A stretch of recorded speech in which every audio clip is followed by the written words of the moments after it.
Paz do Senhor, professores da turma do Jardim de Infância. Meu nome é Gabriela e hoje nós iremos falar sobre a lição de número 11, que tem como título O Papai do Céu não gosta de mentira. Está escrito no livro de Gênesis, nos capítulos 25, dos versículos 19 ao 26, dos capítulos 27 ao 34 e no capítulo 27, que está escrito dos versículos 1 ao versículo 25. Os objetivos de hoje é que os alunos deverão aprender a falar a verdade e que também devem reconhecer que Deus não gosta de mentiras. O assunto da lição de hoje é verdade e aborda a temática de Jacó com seu irmão Esaú. Para o versículo de memorização, está escrito em Levítico 19, versículo 11, está escrito assim: não minta e não engane os outros. Nós iremos fazer uma placa de pare, uma placa de trânsito com o versículo dentro. E aí, quando tiver em destaque na sala, você vai pedir para as crianças observarem e você vai contar algumas mentiras. Por exemplo, você vai dizer que a cor da placa não é vermelha, é laranja ou é amarela. E as crianças vão ver que é mentira. Ou senão, você pode dizer também, não tem nada escrito dentro. Ou senão, o que está escrito não é um versículo da Bíblia. E as crianças vão ver que não é verdade. E aí você vai explicar que quando nós não estamos contando a verdade, nós estamos contando uma mentira. E que não existe uma mentira pequena ou uma mentira grande. Falar uma mentira é errado em qualquer ocasião e todas as vezes. E aí você pode dizer mais exemplos. Por exemplo, quando quebramos o brinquedo e colocamos a culpa no colega. Quando rasgamos um livro e dizemos que não sabemos quem fez aquilo. Quando colocamos a culpa de algo errado que fizemos em outra pessoa, também estamos mentindo. E devemos reafirmar que o Papai do Céu quer que sempre falemos a verdade, não importando o que tenha acontecido. Porque quem ama Deus não pode mentir. Quem obedece ao Papai do Céu tem que sempre falar a verdade. E a história de hoje tem bastante disso, que nós iremos ver agora. Na lição passada, nós aprendemos que Abraão mandou um dos seus servos para encontrar uma esposa para seu filho Isaac. E realmente encontrou. O nome dela é Rebeca. Eles se casaram e tiveram, depois do casamento, Rebeca engravidou. Só que alguma coisa não parecia estar certa, porque a barriga de Rebeca se mexia muito e parecia que dentro dela havia uma briga. Por esse motivo, Rebeca foi conversar com o Papai do Céu. E aí, o que é que você acha que ela foi fazer? Ela foi orar, não é? Quando ela falou com o Senhor, Deus respondeu que na barriga dela havia 2 meninos e que eles lutavam um com o outro. Esse era o motivo da agitação dentro dela. Não havia apenas uma criança, mas 2 bebês. Eles eram gêmeos. Depois de um tempo, a Bíblia fala que eles finalmente nasceram. O primeiro a nascer foi Esaú. Ele era vermelho e todo peludo. O segundo a nascer foi Jacó. E ele veio segurando pelo calcanhar do seu irmão. Aí você mostra onde é que fica o calcanhar para as crianças. Aqui no pé, pertinho do pé, tá?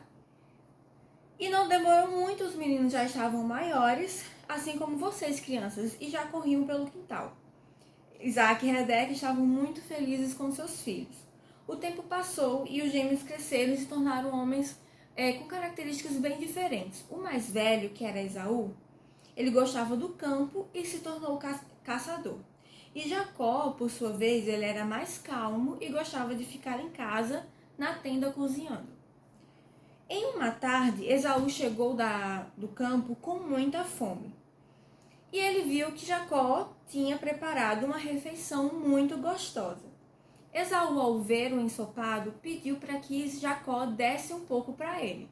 Mas Jacó, como era esperto e astuto, ele disse que só lhe daria comida se em troca ele lhe desse a bênção de filho mais velho. E aí você vai explicar para as crianças que a bênção do filho mais velho era o direito que o filho mais velho tinha naquela época. E que o certo seria o mais velho receber esse direito. Naquele momento, Esaú estava com tanta fome, não pensou direito e concordou com essa ideia, com essa sugestão. Então, por esse motivo, ele trocou a sua bênção por um prato de ensopado. Alguns dias depois, Isaac, que estava bem velhinho e já não enxergava mais, olha só, o tempo passou tanto que Isaac também já estava até velhinho. E ele não conseguia enxergar. Ele mandou chamar Esaú para que lhe desse a bênção de filho mais velho.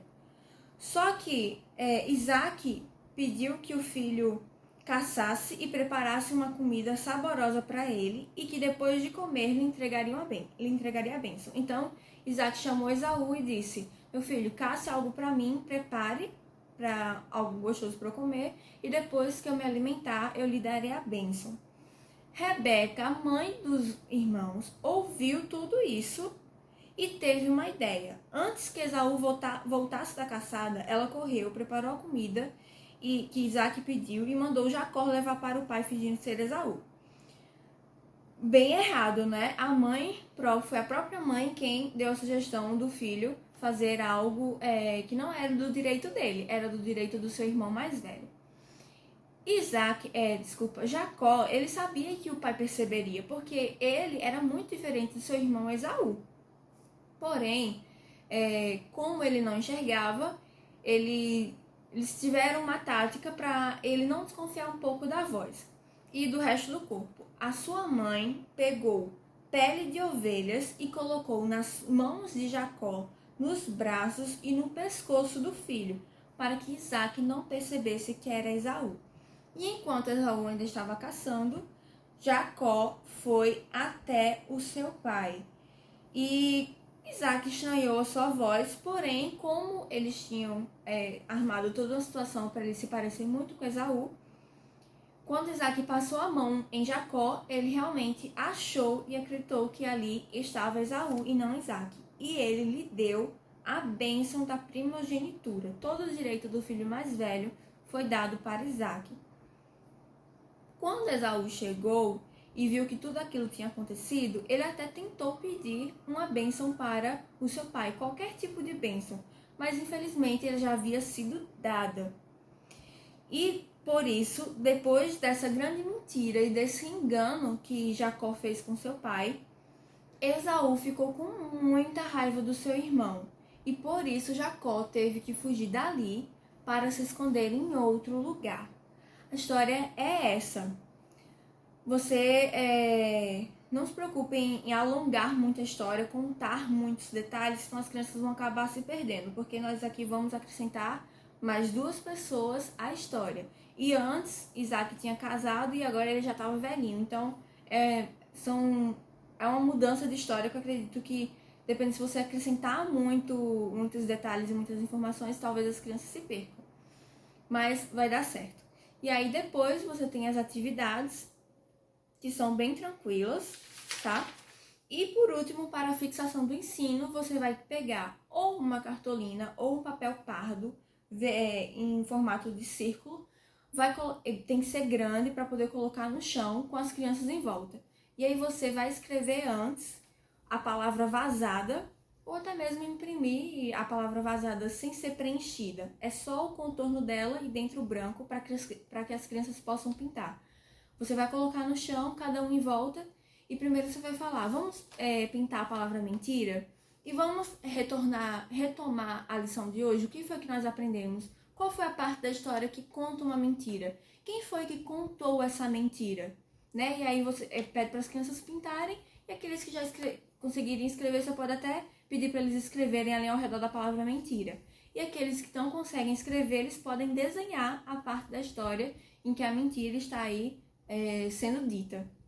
E do outro lado você vai escrever a palavra verdade e vai pedir para elas pintarem e vai dizer: é bem melhor que nós contemos a verdade, porque depois nós saberemos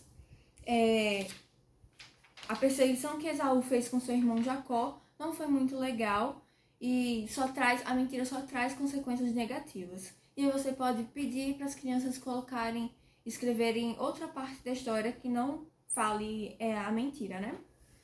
Pronto, e é assim que você vai finalizar. Ou caso outra sugestão também, ao invés de você fazer a cartolina no chão, é legal a cartolina ou o papel pardo, porque as crianças se comunicam uma com a outra, interagem, vão pro chão, ou então você pode imprimir na folha A4 mesmo. mas acho que a ideia do papel pardo é bem melhor, é bem mais interessante. E uma sugestão, por último aqui, só para encerrar, é que o versículo para memorizar, você pode pegar o da próxima lição, que é o da lição 12, e trazer na lição 11, recortado, e entregar para eles, para que eles decorem em casa e na próxima aula eles tragam o versículo decorado, tá certo? Pronto, e agora para finalizar mesmo aqui, eu quero ler para vocês o que está escrito em João, capítulo 8, no versículo 44, que está escrito assim: Vocês são filhos do diabo e querem fazer o que o pai de vocês quer. Desde a criação do mundo, ele foi assassino e nunca esteve do lado da verdade, porque nele não existe verdade. Quando o diabo mente, está apenas fazendo o que é o seu costume, pois é mentiroso e é o pai de todas as mentiras. Então, para usar como texto base aqui, também que vai lhe ajudar, a gente usa, eu estou lendo aqui para vocês, João 8,44. Que o pai da mentira, de todas as mentiras, é o diabo. Mas nós, depois que aceitamos a Jesus, nós não somos filhos do diabo, nós nos tornamos filhos de Deus. E cabe a nós falarmos a verdade. E se caso você, professor, tem dificuldade, gosta, às vezes solta mentira, às vezes solta assim, até por costume mesmo, por hábito, peça ao Senhor para que Ele tire isso de você e que você seja uma pessoa que realmente é filho de Deus e que só fala a verdade. Por mais que a situação esteja difícil, mas ainda assim é melhor falar a verdade. Então, tchau, até a próxima aula. Espero que seja uma ótima aula para você nesse próximo domingo. Até mais!